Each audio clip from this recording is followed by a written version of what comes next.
President Ali denies using government resources to target political opponent. Through U.S. lobbying firm.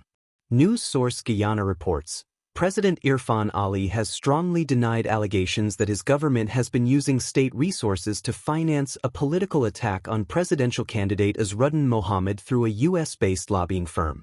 Speaking to reporters on the sidelines of an event this morning, President Ali dismissed the claims as baseless and politically motivated. "I don't understand what you are saying about a lobbying firm being hired.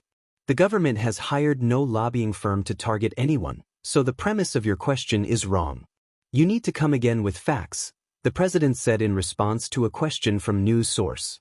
However, public records filed with the U.S. Department of Justice tell a different story. U.S. lobbying firm Continental Strategy LLC disclosed in its Foreign Agents Registration Act, FARA, filings that it was hired by the Guyana government through the Ministry of Foreign Affairs under a 6-month contract valued at $50,000 per month. The firm included copies of its contract and email exchanges with the office of a U.S. congressman, communications that featured draft tweets targeting Azruddin Mohammed, portraying him as being linked to the Nicolas Maduro regime in Venezuela. One of those tweets, mirroring the draft provided by the lobbying firm, was published by the U.S. congressman on Monday. Despite the documented filings, President Ali insisted the narrative was fabricated. "Don't come with your made-up stories for your own political narrative that your news agency is geared towards," he told reporters.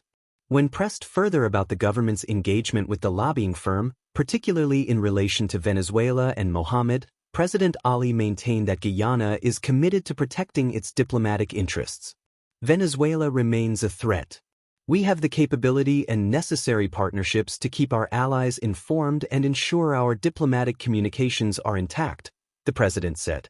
Asked how this diplomatic effort relates to targeting a domestic political opponent, President Ali was blunt in his assessment of Mohammed. Azruddin Mohammed has been accused by the U.S. government and has been sanctioned. He has defrauded Guyana of $50 million according to U.S. documents. "This is no saint.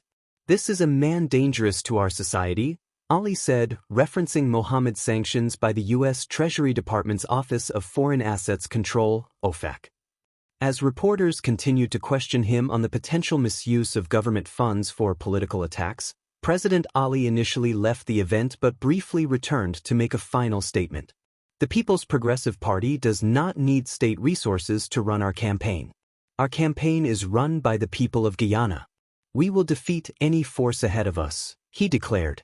Meanwhile, Azruddin Mohammed, presidential candidate of the We Invest in Nationhood, WIN, party, has accused the government of weaponizing taxpayer funds by enlisting a foreign entity to orchestrate a smear campaign against him. He pointed to the congressman's tweet and the associated draft tweets filed by Continental Strategy as clear evidence. Mohammed has strongly denied any affiliation with the Maduro regime or the Venezuelan government, calling the allegations false and politically motivated. "This is an abuse of public funds and a disgraceful attempt to undermine democracy," Mohammed stated in a press release.